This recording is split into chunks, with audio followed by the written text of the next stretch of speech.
बिस्मिल्लाहिर्रहमानिर्रहीम। Programme focus में आपको खुशामदीद कहते हैं। बिजनेस अपडेट में सबसे पहले बात करेंगे पाकिस्तान स्टॉक एक्सचेंज की। आज कारोबारी हफ्ते का दूसरा रोज स्टॉक मार्केट में तेजी देखी गई। सेंटिमेंट बहुत ज्यादा पॉजिटिव थे। फाइनेंसर्स और ब्रोकर्स ने जमकर खरीदारी की। फर्टिलाइजर सेक्टर में, ऑयल एंड गैस सेक्टर में आज 100 इंडेक्स की पोजीशन बहुत बेहतर थी। 514 पॉइंट्स इजाफे के साथ 100 इंडेक्स क्लोज हुआ। 64,450 के लेवल पे 100 इंडेक्स बंद हुआ है। ओवरऑल अगर मैं बात करूं ट्रेडिंग की तो 354 कंपनीज के शेयर्स में लेन देन हुआ। 209 कंपनियों के शेयर में इजाफा देखा गया। 127 कंपनियों के शेयर्स में कमी देखी गई। मजमूई तौर पर 42 करोड़ से ज्यादा शेयर्स का लेन देन हुआ। Fertiliser sector, oil and gas sector में हमने खरीदो फरोख का सिलसिला देखा। ऑब्वियसली फाइनेंशियल ईयर के रिजल्ट्स पॉजिटिव आ रहे हैं, जिसका पॉजिटिव इंपैक्ट मार्केट पर आ रहा है और इसी की वजह से हम 100 इंडेक्स की पोजीशन बेहतर देख रहे हैं। इंटरबैंक मार्केट में डॉलर 35 पैसे सस्ता हुआ। 279.85 से घटकर डॉलर 279.50 का हो गया। इंटरबैंक मार्केट के अंदर डॉलर 35 पैसे सस्ता हुआ दौरान ट्रेडिंग। आने आने वाले दिनों में अगर रिजर्व्स बेहतर होंगी तो ऑब्वियसली डॉलर मजीद सस्ता होगा और रुपए की कदर में मजीद बेहतरी आएगी। लेकिन यहाँ एक बात मैं एड ऑन कर लूँ कि आईएमएफ ने खतरे की घंटी बजा दी है पाकिस्तान के लिए। पाकिस्तान के रिजर्व्स तो बेहतर होंगे ही होंगे और वो एक ही सूरत में होंगे, या तो हम कर्ज लेंगे या तो फिर हम रेमिटेंस के जरिए अपने रिजर्व को बेहतर करेंगे। लेकिन जो बैरूनी फाइनेंसिंग है उसकी वजह से पाकिस्तान को शदीद खतरात होंगे। आईएमएफ की रिपोर्ट के मुताबिक रवा माली साल 2024 में पाकिस्तान को सर्वाइव करने के लिए 24 अरब 96 करोड़ डॉलर की बैरूनी फाइनेंसिंग दरकार है। 2025 में 22 अरब 24 करोड़ डॉलर की बैरूनी फाइनेंसिंग दरकार है, जबकि 2026 में 24 करोड़ 66 लाख डॉलर की ज़रूरत पड़ेगी हमें। ओवरऑल अगर मैं बात करूं 3 साल में पाकिस्तान को मजमूई तौर पर 71 अरब 88 करोड़ डॉलर की बैरूनी फाइनेंसिंग दरकार होगी। इसके बगैर हमारा पहिया नहीं चलेगा। अब इतना बड़ा जो गैप है उसको फुलफिल कैसे किया जाएगा, ये एक बहुत बड़ा सवालिया निशान है हर हुकूमत के लिए, ख्वाह वो ये हुकूमत हो या आइंदा आने वाली हुकूमत हो, कि वो अपने रिजर्व्स को कैसे बेहतर करेगी, मजीद कर्ज ना लेने के लिए कौन सी पॉलिसी अपनाएगी। SIF से मुतारिक तो है, लेकिन ये एक बहुत बड़ा चैलेंज है हमारे लिए। बैरूनी कर्ज मुसलसल बढ़ रहा है और इस हवाले से IMF ने खतरे की घंटी बजाती है और इसकी 2-3 ही सूरतें हैं। या तो फिर हम बड़े पैमाने पर बैरूनी सरमायाकारी को ले आए पाकिस्तान में, या फिर हम अपने अखराजात को कम कर लें, या फिर हम इंपोर्ट बिल जो है उसको कम करें। लेकिन हमारे मुल्क का इंपोर्ट बिल कम नहीं हो रहा। हम आसाइशों को अपनाए हुए हैं और आसाइशों को अपनाते हुए हम महंगी महंगी चीज़ें इंपोर्ट कर रहे हैं जो बिला ज़रूरत इंपोर्ट कर रहे हैं। मिसाल के तौर पे मैं आपको अपने प्रोग्राम में बताऊंगा कि हमने बड़े पैमाने पर बड़ी मालियत के मोबाइल फ़ोन्स इंपोर्ट कर लिए। पाकिस्तान में मोबाइल फ़ोन इंपोर्ट करने पर कितने डॉलर खर्च हुए मैं आपको बताता हूँ कि रवा माली साल यानी जुलाई से दिसंबर तक जो गुज़िश्ता साल हैं उसमें हमने तकरीबन 80 करोड़ डॉलर के मोबाइल फ़ोन इंपोर्ट किए। इसकी ज़रूरत नहीं थी। लोकलाइजेशन हमारी बेहतर है, मोबाइल इंडस्ट्री हमारी बेहतर परफॉर्म कर रही है, मोबाइल हम मैन्युफैक्चर कर रहे हैं, तो हमने इतना भारी इंपोर्ट बिल से मोबाइल इंपोर्ट करने पर अगर खर्च कर दिया तो ये बहुत बड़ा लम्हा फ़िक्रिया है। फिर जानवरों के खाने में इंपोर्ट करते हैं, फर्नीचर के लिए लकड़ी महंगी इंपोर्ट करते हैं, उसके अलावा जो एंटीक चीज़ें होती हैं, स्टैचूज़ वगैरह, इनको हम इंपोर्ट करते हैं, तो ये इंपोर्ट बिल पर मजीद बोझ डालता है। हमारा जो सबसे बड़ा इंपोर्ट बिल है वो पेट्रोलियम का होता है। पेट्रोलियम सेक्टर से हम इंपोर्ट बिल सबसे ज़्यादा अपना सर्व करते हैं, तो इंपोर्ट बिल को कम करना होगा, आसाइशों को कम करना होगा। रवा माली साल 6 माह में मोबाइल फ़ोन की इंपोर्ट अप्रॉक्सीमेटली 118%, 118% रही है, तकरीबन 80 करोड़ डॉलर से। इस पर नज़रसानी की ज़रूरत है, इस पर एक पॉलिसी लाने की ज़रूरत है। इस हवाले से भी हम प्रोग्राम में बात करेंगे कि अपने कर्ज़ों को कंट्रोल करने के लिए हमें कौन कौन से इक़दाम करने होंगे। मिनरल्स को, माइंस को हमने फोकस किया हुआ है, एग्रीकल्चर सेक्टर को हमने फोकस किया हुआ है, लेकिन अभी तक हमने उसमें कोई खातिर ख्वाह बड़ी कामयाबी नहीं देखी है। लेकिन IT एक्सपोर्ट हमारी मुसलसल बढ़ रही है। इसके अलावा मैं आपको अपने प्रोग्राम में बताऊंगा कि पाकिस्तान में डिजिटल बैंकिंग इस वक्त कहाँ पे स्टैंड कर रही है। दुनिया भर में डिजिटल बैंकिंग बहुत तेज़ी से फैल रही है। साल 2023 में डिजिटल बैंकिंग का क्या रेशो रहा, साल 2024 में state bank of Pakistan digital banking को फ़रोग देने में कौन कौन से अहम इक़दाम उठाने वाला है। हमने बहुत सारे ऑनलाइन पेमेंट सिस्टम जो है वो मुतारिफ़ किए हैं, रास्त, बोना, और इस हवाले से और मज़ीद कितने सिस्टम हैं ट्रेडिंग के ऑनलाइन, वो मज़ीद हम मुतारिफ़ करने वाले। इस हवाले से हम प्रोग्राम में गुफ्तगू करेंगे। इसके अलावा मैं आपको बताऊंगा कि एक बड़ी अच्छी खबर है सनतकारों के लिए, वो ये है कि पाकिस्तान की सनतों के लिए फ़ी यूनिट बिजली की कीमत 16 सेंट से कम होकर 9 सेंट हो जाएगी। ये खबर ही बहुत बड़ी है। सनतकार इसी खबर के मुंतज़िर थे और बिल आखिर उबूरी हुकूमत ने इस हवाले से एक समरी मूव करा दी है काबीना को, और बहुत जल्द ये उम्मीद की जा रही है कि वहाँ से अप्रूवल मिल जाएगी और तमाम सनतों को अब सस्ती बिजली मिलेगी। इस हवाले से SIFC ने अप्रूवल दे दी है। इस हवाले से हम प्रोग्राम में तफसीली बात करेंगे, क्योंकि अगर हमने सनतों को सस्ती बिजली नहीं दी, सस्ती गैस नहीं दी, तो हम साल के आखिर में यानी माली साल के आखिर में अपना एक्सपोर्ट का जो टारगेट है वो अचीव नहीं कर पाएंगे। $30 बिलियन हमारा एक्सपोर्ट का टारगेट है, रेमिटेंस का टारगेट $33 बिलियन है। हम इसको अचीव नहीं कर पाएंगे एक्सपोर्ट का टारगेट अगर हमने तवानाई टैरिफ में कमी नहीं की। इन तमाम पॉइंट्स को मैं तफसीली डिस्कस करूंगा, लेकिन यहाँ वक्त एक ब्रेक का, हमारे साथ रहिएगा।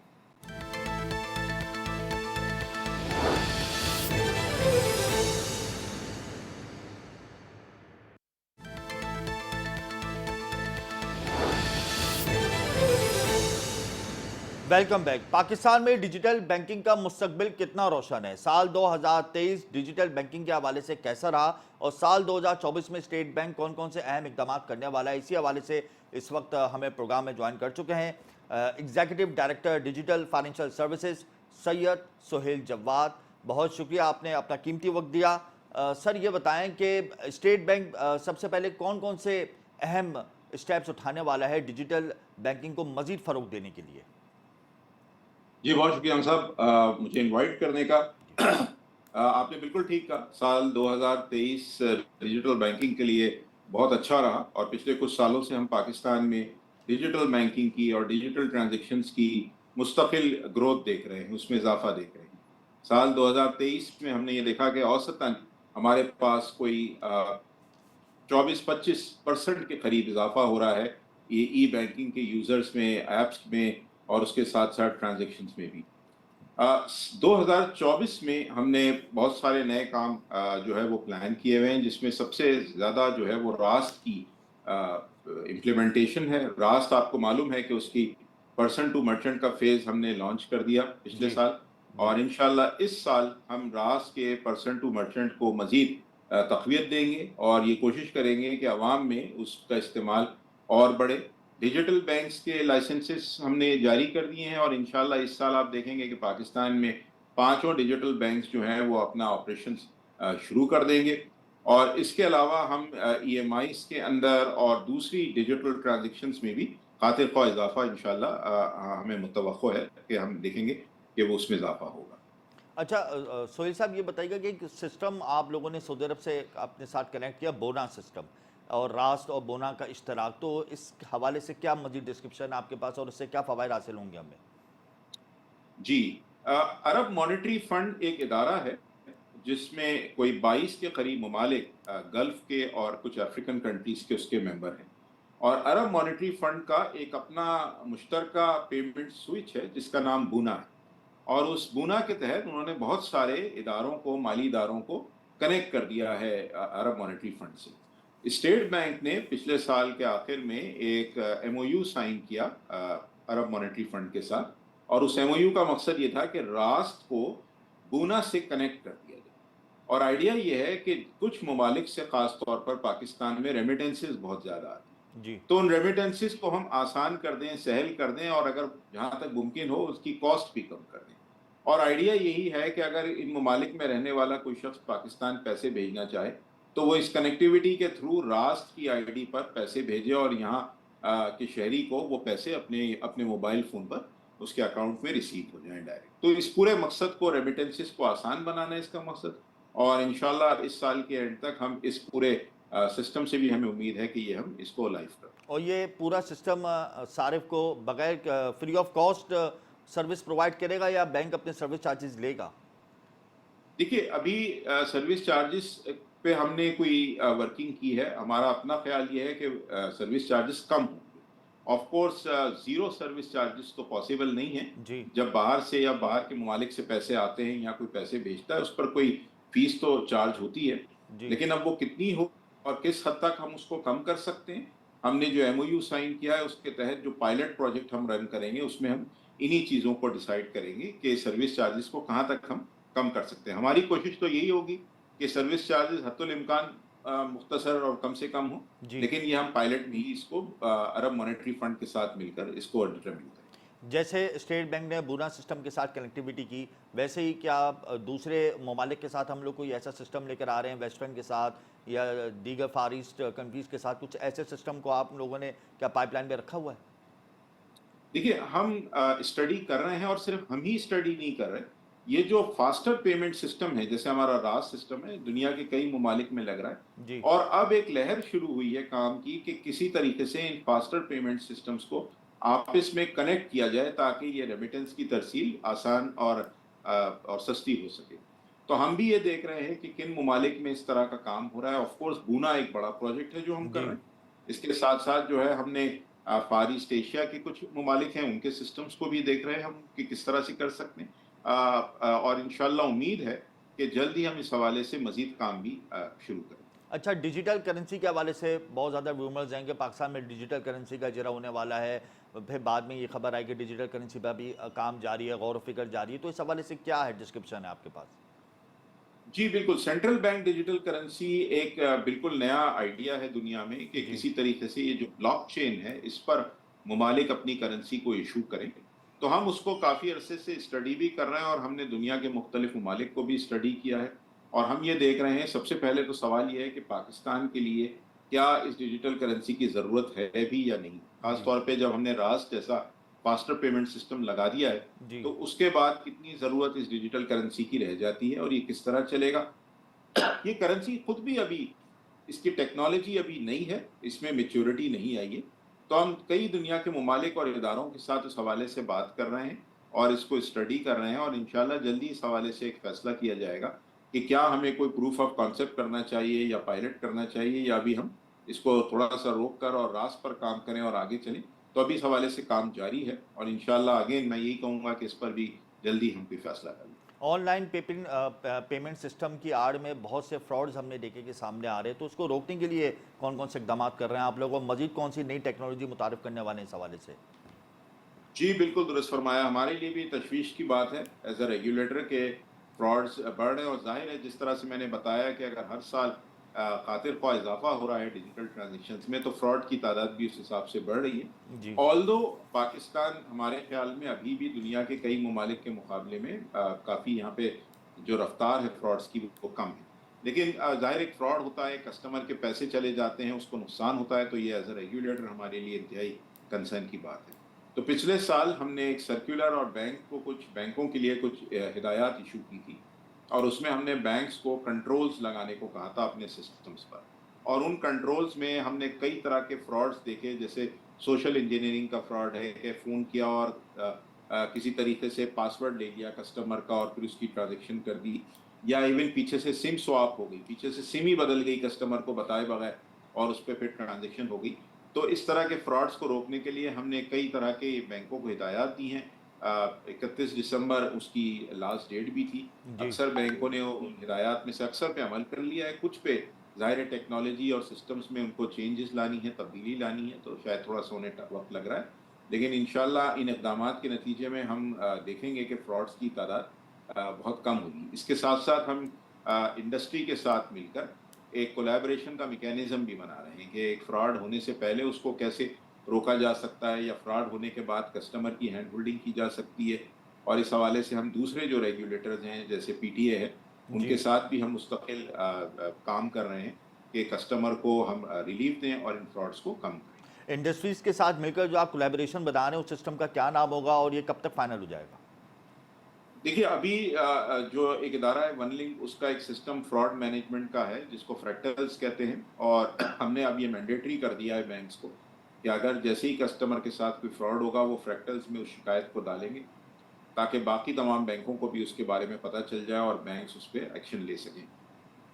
तो इस फ्रैक्टल सिस्टम को हमने इंशाल्लाह जो है ये स्टार्ट तो हो गया है, इसको वनलिंक जो एंटिटी है वो रन करती है जी। और अब हमने इसको फुली ऑपरेशनल करना है और उस हवाले से बैंकों को हिदायत जारी करनी है। अच्छा, ये भी बताएँ कि सर के बोना वो जो राज सिस्टम है, उसको इस्तेमाल करने के लिए क्या एक सारिफ़ को आईडी बनाना ज़रूरी है या उसको वो वैसे ही इस्तेमाल कर सकता है?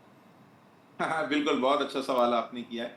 रास को इस्तेमाल करने के लिए आईडी की ज़रूरत नहीं है। रास्त आईडी सिर्फ इसलिए काम आती है कि आप किसी से अगर आपको रकम वसूल करनी हो अपने अकाउंट में, जी। तो बजाय कि आप अपना अकाउंट नंबर दें, आईबैन दें, बैंक का नाम बताएं, आप सिर्फ अपना मोबाइल नंबर दे दें और उस मोबाइल नंबर पर आपको रकम आए। बाकी रास्त से पैसे भेजने के लिए और वसूल करने के लिए आईडी का होना कोई लाजमी शर्त नहीं है, और वो बगैर आईडी के भी अपने अकाउंट नंबर या आईबैन से भी वो ट्रांजेक्शन कर सकते हैं। सिर्फ बैंक की ऐप चाहिए जिसमें जाकर वो रास्त के ऑप्शन से वो फंड ट्रांसफर। लेकिन सोहेल साहब, ये भी एक बड़ा मसला है हमारे मुल्क में कि लोगों को इतनी अवेयरनेस नहीं है डिजिटल बैंकिंग की। उनके साथ लिटरेसी का बड़ा प्रॉब्लम है। तो किस तरीके से अवेयरनेस प्रोग्राम आप लोग शुरू करेंगे? किस तरीके से लोगों को ये बताएंगे कि वो डिजिटल बैंकिंग की तरफ आएँ? दुनिया डिजिटल बैंकिंग की तरफ चली गई। इस हवाले से आप लोगों के क्या इकदाम होंगे? जी, बिल्कुल सही आपने कहा, लेकिन एक बात देखिए, मैं इस आपकी सवाल का जवाब तो देता हूँ। हमने अवेयरनेस के प्रोग्राम्स हम मीडिया पे भी शुरू कर रहे हैं, एडवर्टाइजिंग कैंपेन्स भी हैं, अवेयरनेस कैंपेन्स हैं। इसके अलावा मुख्तलिफ स्टेक होल्डर्स के साथ मिलकर हम काम शुरू कर रहे हैं, जिसमें आवाम को आगाही दी जाए कि वो किस तरह से डिजिटल सिस्टम्स को इस्तेमाल कर सकते हैं, और ना सिर्फ इस्तेमाल कर सकते हैं, बल्कि फॉर एग्ज़ाम्पल फ्रॉड से कैसे बच सकते हैं और फ्रॉड से बचने के लिए क्या कर सकते हैं। तो ये पूरा कॉम्प्रिहेंसिव प्रोग्राम है जो हमने शुरू किया हुआ है। लेकिन एक चीज जो बड़ी हौसला अफजा है पाकिस्तान के हवाले से, जी। कि पिछले कुछ सालों में डिजिटल ट्रांजैक्शंस का रुझान बहुत तेजी से बढ़ा। और अब आप भी दुकानों पर जाएं और आप पूछें कि भाई ऑनलाइन पेमेंट लेते हो, तो अक्सर दुकानदार कम से कम मुझे तो कहते हैं कि हम लेते हैं। तो इसका मतलब है कि आवाम में ये शऊर भी आ रहा है, बिजनेसेस में शऊर आ रहा है। इंफ्रास्ट्रक्चर हमारा रास के साथ माशाल्लाह हमने वर्ल्ड क्लास इंफ्रास्ट्रक्चर दिया है। इंस्टीट्यूशनल फ्रेमवर्क अपग्रेड हो गया, अब सिर्फ बैंक्स ही नहीं है बल्कि ईएमआईज भी हैं और दूसरे इदारे भी हैं। तो इंशाल्लाह हमें बड़ी उम्मीद है कि कुछ ही अरसे में पाकिस्तान जो है इस हवाले से एटलीस्ट सफ़े अव्वल के ममालिक में शामिल हो जाएगा डिजिटल पेमेंट्स को इस्तेमाल। इस वक्त रीजन में पाकिस्तान का कौन सा नंबर है डिजिटल बैंकिंग के हवाले से? देखिए, ये तो मैं इस पर कोई तबसरा नहीं कर सकता, क्योंकि ऐसी कोई स्टडी है नहीं जो इस तरह की रैंकिंग करे। लेकिन अगर आप इंफ्रास्ट्रक्चर के हवाले से देखें तो मैं बड़े वसूख से ये बात कह सकता हूँ कि हमारे पास रास की शक्ल में दुनिया का बेहतरीन सिस्टम पेमेंट सिस्टम के लिए अवेलेबल है। हमारा आरटीजीएस सिस्टम जो है, जो जो लार्ज वैल्यूज को प्रोसेस करता है, वो एक दुनिया का बेहतरीन सिस्टम है, और इस साल हम इंशाल्लाह उसको भी उसकी जगह एक नया सिस्टम लगाने जा रहे हैं जो स्टेट ऑफ द आर्ट है। और उसके साथ साथ जो डिजिटल बैंक्स पाकिस्तान में आ जाएंगे, और वो अपना काम उन्होंने शुरू कर दिया है। तो बहुत कम ममालिक हैं जहाँ डिजिटल बैंक्स हैं और सक्सेसफुल हैं, और मुझे बड़ी उम्मीद है, क्योंकि स्टेट बैंक ने डिजिटल बैंक्स को बड़े एक बाकायदा प्लान के तहत रोल आउट करना शुरू किया है। दूसरे ममालिक में तो बस वो आए और उन्होंने काम शुरू कर दिया और वहाँ बाद में मसाइल भी हुए। इंशाल्लाह पाकिस्तान में हम हैंड होल्डिंग के साथ काम कर रहे हैं। तो इन और फिर हमारी रेगुलेशंस बड़ी वेलकमिंग रेगुलेशंस हैं। यहाँ ईएमआईज कोई बनाना चाहे बना ले, पेमेंट सिस्टम कंपनीज बनाना चाहे बना ले। तो उस हवाले से रेगुलेशन और इंफ्रास्ट्रक्चर के हवाले से तो मैं पाकिस्तान को सफ़े अव्वल के ममालिक में ही समझूंगा। हाँ, अब ये बात हो गई कि आवाम ने इस्तेमाल करना है इसको, हमारे बिजनेसेस ने इस्तेमाल करना है, दुकानदारों ने डिजिटाइजेशन की तरफ आना है। तो इंशाल्लाह हमने इंफ्रास्ट्रक्चर और रेगुलेशंस दे दी। मुझे पूरी उम्मीद है कि चंद ही सालों में आप देखेंगे कि पाकिस्तान इस्तेमाल के हवाले से भी दुनिया के सफ़े अव्वल के ममालिक में शामिल। अच्छा, आखिर में ये बता दें सोहेल साहब के 5 डिजिटल बैंकों को नया लाइसेंस जारी किया गया स्टेट बैंक की जानिब से, तो कब तक वो अपना ऑपरेशन स्टार्ट कर देंगे? जी, इंशाल्लाह उन्होंने काम शुरू कर दिया है, और अब वो बहुत तेज़ी से वो बैंक्स जो हैं अपने आप को इस्टेब्लिश कर रहे हैं। मेरे ख़्याल में कुछ ही अरसे की बात है। मैं एग्ज़ैक्टली डेट तो नहीं आपसे शेयर कर सकता, जी। लेकिन अब बैंक्स जिस तरह से आगे बढ़ रहे हैं, अपनी टीम्स को ला रहे हैं, सिस्टम्स बना रहे हैं, तो मेरे ख़्याल में इस साल के 3rd क्वार्टर में उनका पायलट एटलीस्ट वो शुरू कर। और डिजिटल बैंकिंग को कहाँ तक लेके जाना है, उसके रेशो को क्या टारगेट है स्टेट बैंक का साल 2024 में? देखिए, हमारा तो टारगेट ये है कि इस वक्त हमारे पास कोई 80-82 मिलियन के करीब यूनिक अकाउंट्स और वॉलेट्स हैं। जी। हम तो ये चाहेंगे कि इसमें खातिर ख्वाह इजाफा हो, लेकिन जैसे मैंने कहा, हमारा टारगेट अब फाइनेंशियल इंक्लूजन और डिजिटाइजेशन के हवाले से इस्तेमाल भी, कि ये जो अकाउंट्स खुले हैं, ये जो ऐप्स बन रही हैं, प्लेटफॉर्म्स आ रही हैं, जी। इनका इस्तेमाल भी बढ़े, और उस हवाले से हमने कुछ सेगमेंट्स को टारगेट किया हुआ है। तो फॉर एग्जांपल मर्चेंट्स हैं, दुकानदार हैं, बिजनेसेस हैं, एग्रीकल्चर है, खवातीन का इस्तेमाल है। तो हम इन बैंकों के साथ काम कर रहे हैं कि इन शोबों में जो है वो इन्वेस्टमेंट करें, और इन शोबों में अवेयरनेस कैंपेन्स चलाएं, प्रोडक्ट्स दें, ताकि आवाम ज़्यादा से ज़्यादा जो अभी एक्सक्लूडेड है जो फाइनेंशियल सिस्टम को यूज नहीं कर रही है जी। वो अवाम अब इन सिस्टम्स को भी इस्तेमाल कर सकते बहुत शुक्रिया सुहेल साहब, आपने अपना कीमती वक्त दिया। पाकिस्तान में डिजिटल बैंकिंग बहुत तेजी से बढ़ रही है। स्टेट बैंक बहुत बेहतर इकदाम कर रहा है। पाकिस्तान में 5 नए डिजिटल बैंक्स भी अपनी सर्विसेज बहुत जल्द शुरू कर देंगे। इससे पाकिस्तान में डिजिटल बैंकिंग को मजीद फरोग मिलेगा। दुनिया में डिजिटल बैंकिंग बहुत तेजी से फैल रही है और आइंदा आने वाले चंद सालों में पाकिस्तान बड़ा नाम कमाएगा। यहाँ वक्त एक ब्रेक का, आप हमारे साथ रहिएगा।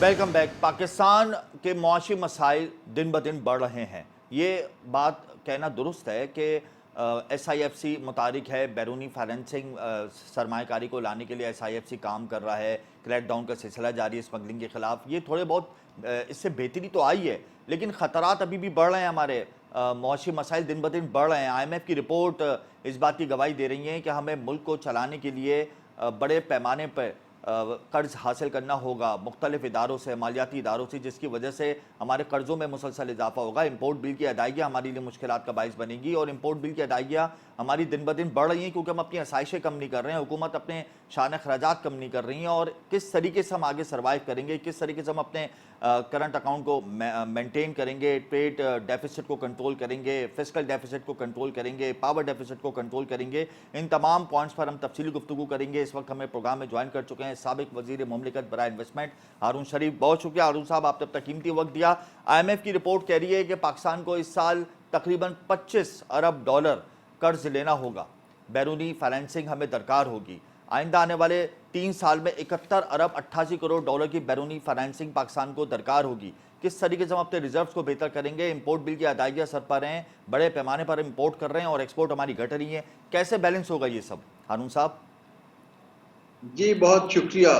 देखिए, हमें जो पाकिस्तान की इस वक्त मेजर फॉल्ट लाइन है जी, जो पिछले 30 बरस से चलती आ रही है, वो हमारी वल्नरेबिलिटी है कि हम टाइम के साथ साथ एक इंपोर्ट डिपेंडेंट मुल्क बन चुके हैं। जी, इसका मतलब ये है कि हमारी प्रोडक्शन इतनी नहीं होती अंदरूनी कि हम 250 मिलियन लोगों के लिए चीजें प्रोड्यूस कर सकें और हमें फिर इसेंशियल चीजें बाहर से लेनी पड़ती हैं, जैसे कि तेल है, खाने पीने की चीजें हैं, मशीनरी वगैरह तो चाहिए होती थी, लेकिन जब आप इसेंशियल इंपोर्ट्स भी करते हैं तो उसके लिए और हमारी एक्सपोर्ट नहीं बढ़ी, तो अब हमारा ये अदम तवाज़न इतना बढ़ गया है कि 20 से 25 अरब डॉलर हमें एडिशनल हर साल चाहिए अपने एक्सटर्नल बिल पे करने के लिए। ये एक गैर मामूली सूरत हाल है जिसके अंदर दुनिया को सिग्नल देने बहुत जरूरी होते हैं कि एक मुल्क इस मसले से डील करने के लिए संजीदा है। जी, एक तो ऑप्टिक्स हैं और सिग्नल्स हैं जिसमें डॉलर आपके कुछ तो बचते हैं, लेकिन दुनिया को मैसेज जाता है कि एक ऑस्टेरिटी हो रही है, बाहर के दौरे जो हैं बिलावजह नहीं लगाए जा रहे हैं, पाकिस्तान जो है वो जो महंगी चीजें जिनकी जरूरत आम आदमी को नहीं है उसकी इंपोर्ट को बैन कर रहा है, और एक्सपोर्ट के अंदर भी वैल्यू एडिशन की तरफ कोई उनका अगले 3 से 5 साल का कोई प्लान है। एक तो ये अप्रोच है जिससे फिर इंटरनेशनल इदारे और इन्वेस्टर जी, आपको संजीदगी से लेते हैं जब आप एक गेम प्लान टेबल पे रखते हैं। अनफॉर्चुनेटली पाकिस्तान के पास 3 से 5 साल का ये मैक्रो फिस्कल एक्सटर्नल पेमेंट्स का कोई गेम प्लान रिफॉर्म प्रोग्राम अभी तक हमें दिखाई नहीं दिया है। हमारी अप्रोच ट्रांजैक्शनल है और ये समझना बहुत जरूरी है। हम इसको हर 6 माह या 1 साल की निगाह से देखते हैं कि हमने यहां से कुछ बेच लेंगे, फ्रेंडली कंट्री से कुछ पैसा आ जाएगा, किसी हम इंपोर्ट पे कर्ब लगा के कुछ देर के लिए रोक देंगे, उससे हमें 6 माह का टाइम और मिल जाएगा। जी, उससे ये होता है कि हमें 6 माह का वक्त तो और मिल जाता है, लेकिन वो सस्टेनेबल नहीं है। देखिए, 250 मिलियन लोगों के मुल्क के अंदर आपको चीजें तो इंपोर्ट करनी है, आप कब तक रोक कर रखेंगे? जी, इसका हल एक ही है। कोई एक्सपेक्ट नहीं कर रहा कि ये ओवरनाइट ये मसले चैलेंजेस खत्म हो जाएंगे, कि हमने 30 बरस में अपनी वीक पॉलिसीज या पॉलिसीज के ना होने की वजह से हमने अपना प्रोडक्शन बेस बहुत श्रिंक कर दिया है। हम एक ऐसा मुल्क है जिसमें 60% जीडीपी सर्विसेज पे है, जिसमें रियल एस्टेट है, होटलिंग है, बैंकिंग है। हम प्रोडक्टिविटी की तरफ नहीं गए हैं। अब इसको रिवर्स करते वक्त लगेगा, लेकिन अगर कोई क्रेडिबल प्लान आप आईएमएफ और इंटरनेशनल इदारों के पास रखें और उनको सिग्नल दें कि पाकिस्तान की जो इशराफिया है या रूलिंग एलीट है वो बचत करने में, अपने डेफिसिट घटाने में संजीदा है, तो हमें सपोर्ट मिलनी शुरू हो जाएगी। हारून साहब, हुकूमत का एक साल का खर्चा तकरीबन 18 से 20 अरब डॉलर है। हमारी हुकूमत का साइज़ भी बहुत बड़ा है। इसके अलावा आज भी अशराफिया कुत्ते बिल्ली का खाना इंपोर्ट कर रही है, महंगी लकड़ी इंपोर्ट कर रही है, मोबाइल फ़ोन्स इंपोर्ट किए जा रहे हैं, स्टैचूज़ और एंटीक आइटम्स हम लोग इंपोर्ट कर रहे हैं। आसाइशों पर मबनी अगर ये इंपोर्ट रहेगी और अपने शान अखराजात हम कम नहीं करेंगे तो किस तरीके से हम बैलेंस करेंगे? क्योंकि हमें तो नहीं लग रहा कि हम अपने एक्सपोर्ट टारगेट अचीव कर पाएंगे, रेमिटेंस का टारगेट अचीव कर पाएंगे। किस तरीके से ये अबूरी हुकूमत आगे बढ़ाएगी मामलात को, और आइंदा वाली हुकूमत के लिए आप क्या समझते हैं, चैलेंजेस मजीद बढ़ जाएंगे? जी, आने वाली हुकूमत के लिए तो मैसिव चैलेंज है। अबूरी हुकूमत का तो चले अब कुछ हफ्ते रह गए हैं, लेकिन इनकी तरफ से कोई ऑस्टेरिटी का सिग्नल नहीं दिया गया। जैसे हम अगर फ्यूल या बिजली की राशनिंग की बात नहीं की गई, बाहर के दौरे बल्कि गालिबन रिकॉर्ड नंबर में इन्होंने किए हैं as compared to previous government, जो कि अबूरी हुकूमत का काम नेसेसरीली नहीं था। ये सिग्नल जाते हैं कि हम बिजनेस एज यूजुअल, या जिसको हम ओल्ड स्कूल गवर्नेंस कहते हैं, अभी तक हम वही हैं। हमारा ख्याल है कि हम इतने अहम मुल्क हैं कि कोई आएगा और हमें बेल आउट कर जाएगा, और ये वाकई पास्ट में होता रहा है। लेकिन अभी हमारी वो लेवरेज जो है जियोपॉलिटिकल, वो यकसर बदल चुकी है। हमें अब एक इकोनॉमिक रिफॉर्म का सोल्यूशन देना है, और वो अनफॉर्चुनेटली मुझे ना तो किसी पार्टी के मैनिफेस्टो में दिखाई दे रहा है, क्योंकि वो तो बात अवाम को रिलीफ देने की कर रहे हैं, ना कि हमारे जो स्ट्रक्चरल प्रॉब्लम्स को रिजॉल्व करने की कर रहे हैं। मेरी इस वक्त जो अगर मैं एडवाइस दूं, जो आपका सवाल है, वो ये है कि आपको दोनों फ्रंट्स पे काम करना है। एक तो बड़े क्लियर सिग्नल देने हैं कि हम यहां से पैसे बचा रहे हैं, हुकूमत का साइज आधा कर रहे हैं। उसमें बिलावल साहब ने अच्छी बात की है कि 17 मिनिस्ट्रीज को बंद करने की बात की है, और उस पर हमें स्टिक करना चाहिए। दूसरा ये है कि जहां तक फॉरेन एक्सचेंज का ताल्लुक है, उसके लिए हमें बड़ा क्लियरली एक एक्सपोर्ट का, जो हमारे विनर सेक्टर्स हैं, उसका प्रोग्राम टेबल पे रखने की जरूरत है। तीसरा ये, मजीद कर्ज लेने की तो हमारे में गुंजाइश नहीं है। हमें कुछ इंपॉर्टेंट एसेट्स को बेचना पड़ेगा। जैसे पीआईए को बेच के हमें डॉलर्स नहीं मिलेंगे, हमें मुनाफा बख्श एसेट्स को बेचेंगे तो कुछ डॉलर्स आएंगे, उससे कुछ संभाला।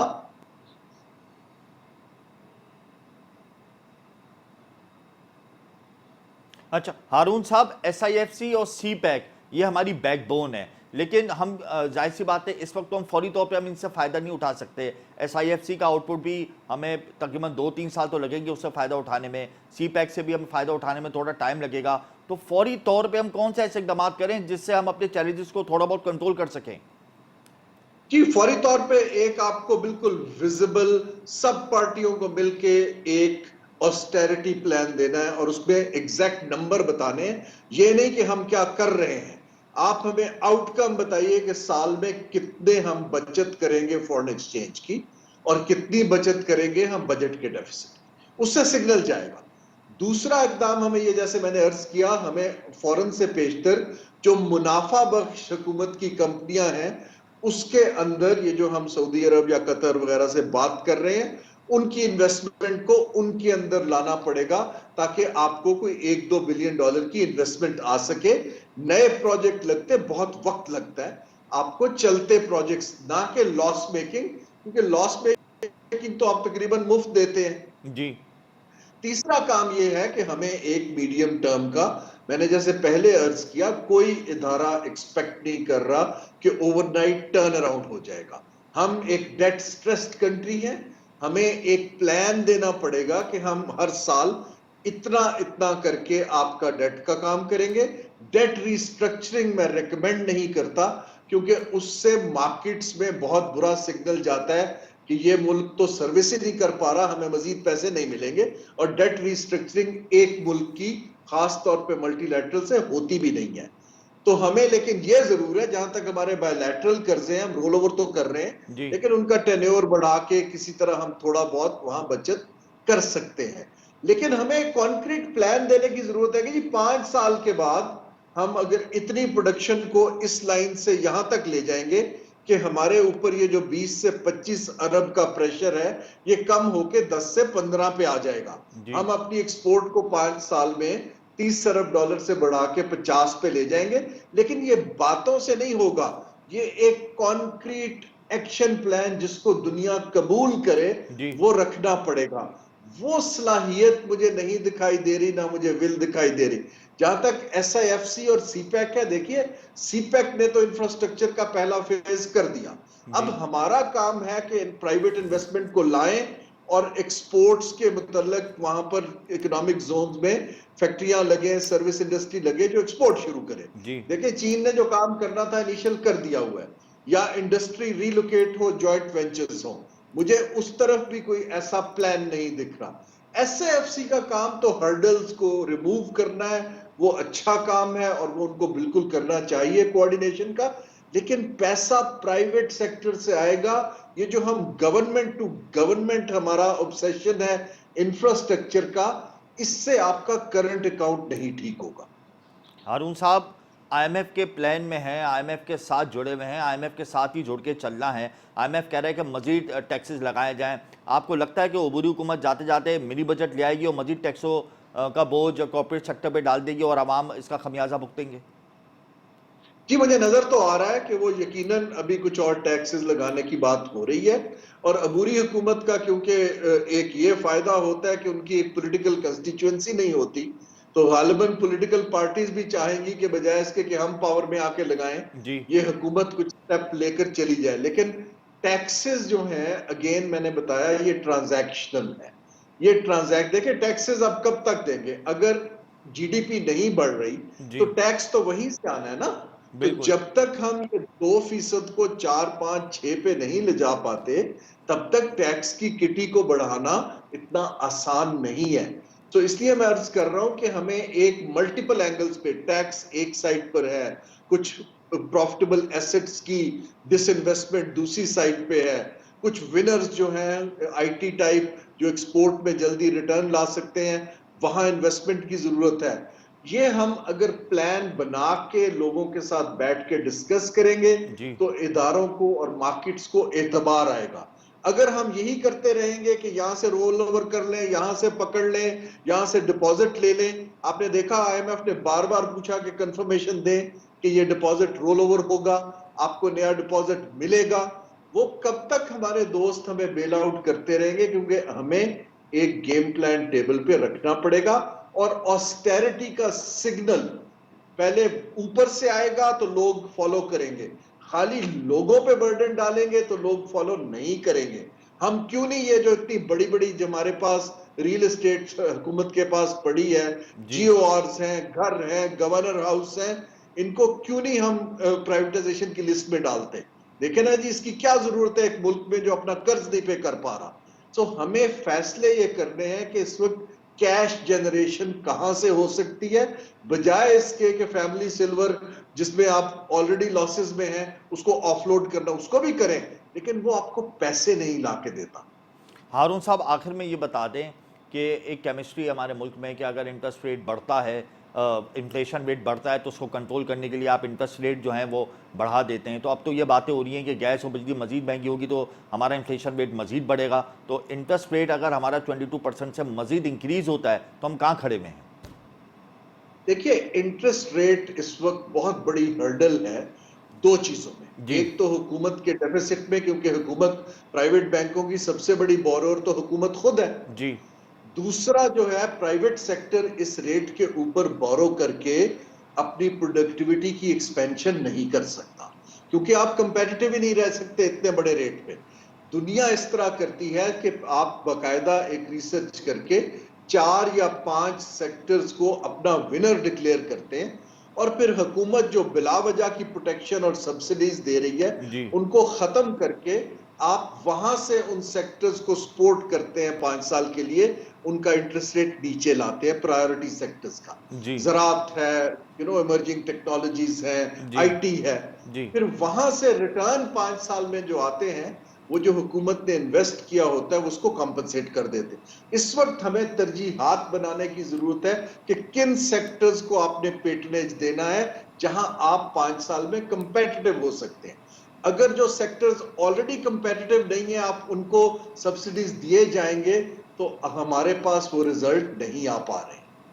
बहुत शुक्रिया हारून साहब, आपने अपना कीमती वक्त दिया। हमें एक प्लान बनाना होगा, हमें अपनी तरजीहात को बदलना होगा, हमें अपनी डायरेक्शन बनानी होगी, अदरवाइज़ हम सर्वाइव नहीं कर सकते। उसकी वजह यह है कि हम इंपोर्ट बेस्ड कंट्री है, लोकलाइजेशन हमारे मुल्क में नहीं है। दोस्त ममालिक से भी कब तक हमें रकम मिलेगी, हमें अपने लिए कोई ऐसा बंदोबस्त करना होगा पॉलिसी बनाकर, ताकि हम अपनी लाइट ड्रॉ कर सकें, हम अपने एक्सपोर्ट को बेहतर कर सकें, हम अपनी रेमिटेंसेस को बेहतर कर सकें। अदरवाइज चैलेंजेस रहेंगे। और IMF तो चाहता है कि हमारे मुल्क में टैक्स नेट बढ़े और टैक्सों का मजीद बोझ आएगा, और टैक्स नेट को बढ़ाना चाहिए हमारे मुल्क में, इसमें कोई दो राय नहीं कि आप टैक्स नेट को ना बढ़ाएं, लेकिन साथ में अपनी GDP को भी बढ़ाएं, मुल्क की मजमूई पैदावार की शरह को भी बढ़ाएं, सर्विसेज की GDP को कंट्रोल करें, और लोकलाइजेशन यानी जो प्रोडक्शन है उसकी GDP को इंक्रीज़ करें, ताकि हमारे मुल्क के मुआशी अशारिये बेहतर हो सकें और हम अपनी एक लाइन ड्रॉ कर सकें। यहाँ वक्त ब्रेक का, हमारे साथ रहिएगा।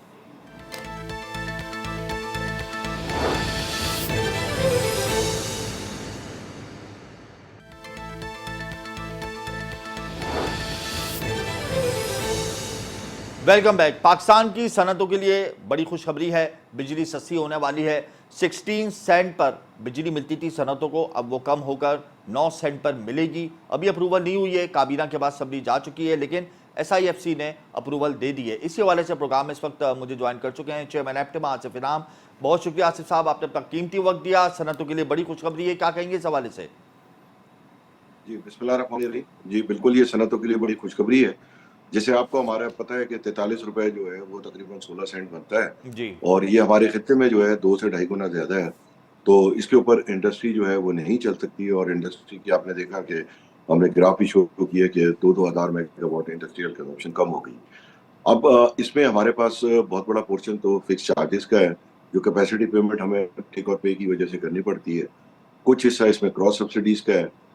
तो और फिर दूसरा ये है कि जो लोग बिजली इस्तेमाल कर रहे हैं वही सब कुछ बर्डन शेयर कर रहे हैं। जी तो हमने यही बताया कि अगर एनर्जी आपने कंजम्पशन बढ़ानी है और फिक्स चार्जेस कम हो जाएंगे, तो लॉन्ग टर्म ये है कि एक दफा जो है वो इस रेट को ऐसा रैशनलाइज करें कि जिसपे इंडस्ट्री जो बंद हो रही है वो बंद हो जाए, जो बंद हो गई है वो वापस चालू हो जाए और नई लगनी शुरू हो। तो ये विन विन सिचुएशन है, और इंशाल्लाह अल्हम्दुलिल्लाह जब SFIC ने इसको समझ के और सारी ब्रीफिंग लेने के बाद इसको क्लियर किया है, तो होपफुली जो है it will be just matter of this week और नेक्स्ट वीक कि ये आ जाना चाहिए। जी मगर अब ये आना इसलिए ज़रूरी है कि आपको पता है कि फिर नहीं तो अदरवाइज बहुत ले तो लाल में आगे मामला चला जाएगा। तो हमारी तो एक्सपेक्टेशन थी कि ये हफ्ता 10 दिन में ही आ जाएगा, जी पर बहरहाल वी आर एंक्शसली अवेटिंग कि पूरी इंडस्ट्री जो है अपनी फिंगर क्रॉस बैठी हुई है कि भाई कब ये आता है। अच्छा, ये बताएं कि चलें बिजली के मामले पर तो ये खुशखबरी में मिल गई, गैस के मामले पर क्या प्लान है काबीना का, SIFC का या आप लोगों का, कि गैस की जो प्राइसेस हैं उस हवाले से कुछ खुशखबरी आएगी, कुछ पेशरफ्त हो रही है कमी के हवाले से? देखिए, गैस का तो ऑलरेडी जो ब्लेंड होने के बाद जो है इस वक्त भी गैस का जो यूनिट है वो सिंध में तो 3200 रुपए का पड़ रहा है। और बहरहाल जो SFIC ने रिकमेंडेशन की थी उसके ऊपर हम लोगों ने खुद ही जो है वो मतलब अफसोस के साथ है कि हमने उसको मतलब एहतजाज करके उसको चेंज कराया, और वो फिर और हमारे लिए जो है वो उन्होंने बहुत बड़ा मतलब एक कंसेशन था जिसको हम लूज कर गए। बहरहाल व्हाटएवर, तो 32 रुपए भी जो है अभी भी 10 रुपए तकरीबन 30% जो है वो बिजली से सस्ती है। और दूसरे ये जनवरी और फरवरी के जो ब्लेंड है, ये जनवरी फरवरी के ब्लेंड जो है ये मार्च से वापस 20% पे चले जाएंगे। तो और दूसरे LNG जो है वो इसमें हमें स्पॉट कार्गो $18 में लेने पड़े सर्दियों, जो अब $10 हो गया। आपको पता है रेड सी बंद है तो उसकी वजह से यूरोप कार्गो नहीं जा रहा है, तो फॉर हमारे डिलीवरी के लिए कार्गो 9.5-10 में मिल रहे हैं। तो दोनों तरफ से ये है कि जब $10 की एवरेज हमारी खरीदी हुई भी और ये दोनों एवरेज हो गए, $10-11 की LNG हो जाएगी और वो भी 20% इधर और 50% पंजाब में जब मिक्स होगी, तो मेरा अपना ख्याल है कि ये भी 9 सेंट 8-9 सेंट की रेंज में टैरिफ आ जाएगा। क्या हम अपने साल तो के ये इख्तिताम विन-विन ही है। क्या हम अपने साल के इख्तिताम पर एक्सपोर्ट टारगेट अचीव कर लेंगे आसिफ साहब? देखिए, रॉकेट साइंस नहीं है, ये प्रूवन है। जब आपने देखा कि 2-3 साल पहले या 5 साल पहले गवर्नमेंट ने जब 7 सेंट और 6 सेंट को जो है वो टैरिफ लाए थे और साल एक रखा था और उसके बाद उसको 9 सेंट और फिर 6 सेंट रखा था। तो उसकी वजह से आपने देखा कितना इंडस्ट्रियल ग्रोथ हुआ और तकरीबन 30% कैपेसिटी। इस वक्त टेक्सटाइल की एज अ होल 50% और दूसरे तमाम शोबों की भी जो है वो 30-40% कैपेसिटीज यूटिलाइज हैं। कई चीज़ें मतलब मैं एक कार मैन्युफैक्चरर से बात हो रही थी, he was saying he was running only on 20%।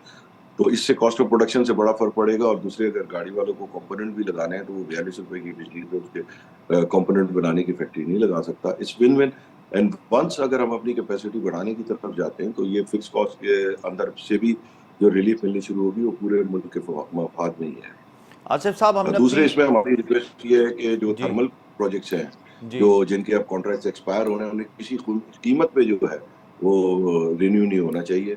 जो कॉन्ट्रैक्ट एक्सपायर हो रहे हैं उनको खुदाफिज करें ताकि वो लायबिलिटी तो जो अब मुल्क के सर से उतर रही है वो तो कम से कम उतरी रहे। उसको सिस्टम स्टेबलाइजेशन या किसी भी नाम पे जो है जी। वो रिन्यू नहीं किया गया। अच्छा आसिफ साहब, हमने अपनी लोकलाइजेशन को इम्प्रूव क्यों नहीं किया, लोकलाइजेशन को ग्रो क्यों नहीं किया? हम एक्सपोर्ट भी करते हैं तो इंपोर्ट करने के बाद करते हैं, क्यों हमने कोई प्लान नहीं किया जो आज हम इस नहज पे पहुंचे हुए हैं कि लार्ज मैन्युफैक्चरिंग स्केल के नंबर्स हमारे दिन ब दिन डिक्रीज हो रहे हैं और हम इंपोर्ट के मोहताज हैं? जी, उसकी वजह ये है कि हमारी तकरीबन ये पॉलिसी रही है, अगर आप देखें तो 4 दहाइयों से यही पॉलिसी रही कि जी इम्पोर्टर को फैसिलिटेट किया, एक्सपोर्टर को जो है वो डिस्करेज किया। अब आप मुझे बताएं कि जो 16 सेंट की बिजली है, जो पूरे खत्ते में हमारे 7 सेंट की भी है, किसी के पास 8 है, ये तकरीबन हाईएस्ट रेट ही होगा 9 सेंट की। तो उसके बाद आप जब 16 से 9 करें और सब्सिडी कहना शुरू कर दें, एक्चुअली सबसे बड़ी तारीखी सब्सिडी या जो भी कुछ दिया गया वो तो आईपीपी को दिया गया जो 3000 अरब है और वो भी टैक्स फ्री है और उसके ऊपर कौमी लायबिलिटी और सब कुछ है। तो वो सब्सिडी ने सारी इंडस्ट्री को खा लिया, जिसमें एक्सपोर्ट भी है, जिसमें डोमेस्टिक भी है।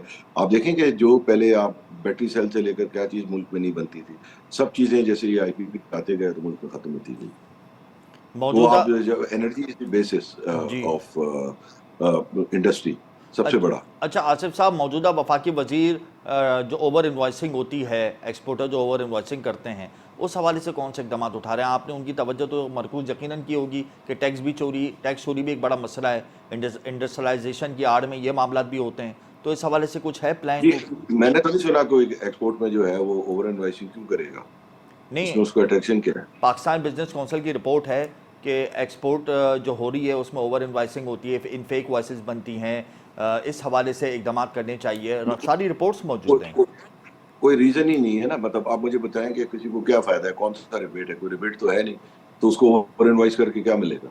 और लोकलाइजेशन को इम्प्रूव करने के लिए जो मौजूदा वफाकी वजीर है उनको आप लोगों ने क्या सजेशन दी है? जी, हमने तो यही बताया कि लॉन्ग टर्म पॉलिसीज बनाएं। पहले आप देखें 5 साल के हमेशा जो है वो आते थे, प्रोजेक्शंस आते थे, 5 साल प्रोग्राम होता था। तो ये जो अब बाद में आपको पता है कि unfortunately politics works that way कि छोटे-छोटे प्रोग्राम के जी गाँव को गैस दे दो, ये दे दो, वो दे दो। अब जब गैस है नहीं तो भी गाँव को गैस के पाइप बिछ गए। तो अब हालाँकि हमारे पास दुनिया में चौथा बड़ा कैटल पॉपुलेशन है और हमारे पास बायोगैस की प्रोडक्शन 0 है। तो ये भी बड़ा अनफॉर्चुनेट है कि हमने लोकल अपने वसाइल को किसी भी सूरत में किसी भी जगह नहीं इस्तेमाल किया। तो ये इट्स वेरी अनफॉर्चुनेट। इसमें हमें पूरी कौम को मोबिलाइज करना पड़ेगा और उसके लिए एक कौमी मतलब यानी एक वफाकी वजीर को आपने मशवरा दिया है कि लोकलाइजेशन को इम्प्रूव करने के लिए लॉन्ग टर्म पॉलिसी बननी चाहिए, वो इस पर सोच विचार कर जी रहे हैं? जी कर रहे हैं वो तो जाहिर बात है। अब तो इंटरिम पता नहीं जब इलेक्शन हो जाएंगे तो उसके बाद कौन सी गवर्नमेंट आती है वो क्या करती है। जाने से ये पहले वो इस तो हवाले से कोई ऐलान करके जाएंगे लोकलाइजेशन के हवाले से, ताकि हमारी मुश्किलात जी हल हो जाए लोकलाइजेशन तो मुकम्मल तौर देखिए, पे? मैं आपको बताऊं कि जब आप कम्पिटिटिव होते हैं ना, आप देखिए पाकिस्तान एक ऐसा मुल्क है जिसको हर चीज को एक्सपोर्ट करना चाहिए। जी जैसे आपने देखा हमारा पड़ोसी मुल्क है वो हर चीज एक्सपोर्ट कर रहा है, तो हम क्यों नहीं कर रहे हैं? तो हम क्यों नहीं, इसलिए नहीं कर रहे हैं कि हमारा एंड ऑफ द डे सारी चीजें इसी के ऊपर फोकस हो जाती हैं कि एनर्जी की पॉलिसीज है। फिर आपने बीच में देखा था कि जी रॉ मटेरियल पे टैक्सेस लगा दिए थे, 5 साल रॉ मटेरियल पे टैक्स लगा रहा, फिनिश प्रोडक्ट पे टैक्स कम कर तो दिया। हम रॉ मटेरियल तो बाहर इसमें से क्यों इंडस्ट्री मंगवाएं, जो हम है रॉ वो फंस मटेरियल जाती यही है। बनाए ना अपना, ताकि हमारी एक्सपोर्ट और बेहतर नहीं, हो जाए। अगर बहुत सारे रॉ मटेरियल, मुल्क में कॉटन की फसल शॉर्ट थी, उल्टा कॉटन पे ड्यूटी लग गई थी और धागे पे ड्यूटी खत्म हो गई थी। इस तरीके की सिचुएशन हो जाती है तो उसमें इंडस्ट्री बेबस हो जाती है। और दूसरे आप ये बात याद रखें, इंडस्ट्री हैवी कैपिटल है। जब हम कहते हैं कि जी आईपीपी को इतनी रिटर्न दें और भयानक रिटर्न दें और जी, उसके बाद वो आएंगे, तो हम दूसरों से एक्सपेक्ट करते हैं कि जी वो नामसाइज हालात में भी तैरते हुए इन्वेस्टमेंट करें, तो इस बड़ा डिफिकल्ट है। बहुत शुक्रिया आसिफ साहब, आपने अपना कीमती वक्त दिया। लोकल इंडस्ट्री को इम्प्रूव करने के लिए जामे पॉलिसी की ज़रूरत है। आसिफ इनाम ने मशवरा तो दिया है वफाकी वजीर को कि वो लोकलाइजेशन को इम्प्रूव करने के लिए कोई लॉन्ग टर्म पॉलिसी इंट्रोड्यूस करें, ताकि हमारा इंपोर्ट बिल कम हो सके। हमारे मुल्क में अगर एक्सपोर्ट होती है तो वो भी इंपोर्ट की बदौलत होती है। अगर हम कोई शर्ट बनाते हैं, कोई पैंट बनाते हैं, तो उसके बटन और उसकी जिप भी हम इंपोर्ट करते हैं। हमारे मुल्क के अंदर लोकल इंडस्ट्री जो है वो इम्प्रूव नहीं हो रही है, लोकल इंडस्ट्री हमारी ग्रो नहीं हो रही है। हम जब तक अपने एसएमईज को सपोर्ट नहीं करेंगे, उनको रिलीफ नहीं देंगे, हम अपने एक्सपोर्ट के टारगेट को भी नहीं बढ़ा सकते। आज हम $30 बिलियन पे खड़े हुए हैं कि हमारी एक्सपोर्ट $30 बिलियन हो जाए एक साल के अख्ताम पे, लेकिन हमें $40 बिलियन पे उस वक्त आना होगा, उसी वक्त आ सकते हैं जब हम अपनी लोकलाइजेशन यानी लोकल इंडस्ट्री को सपोर्ट करें। और पाकिस्तान में लोकल इंडस्ट्री को सपोर्ट करने के हवाले से फिलहाल कोई पॉलिसी सामने नहीं आ रही है। बहुत बड़ा चैलेंज है। मुझे मेरी टीम को इजाज़त दीजिए, कल हम फिर हाजिर होंगे। प्रोग्राम का वक्त यहाँ ख़त्म होता है। अल्लाह हाफ़िज़।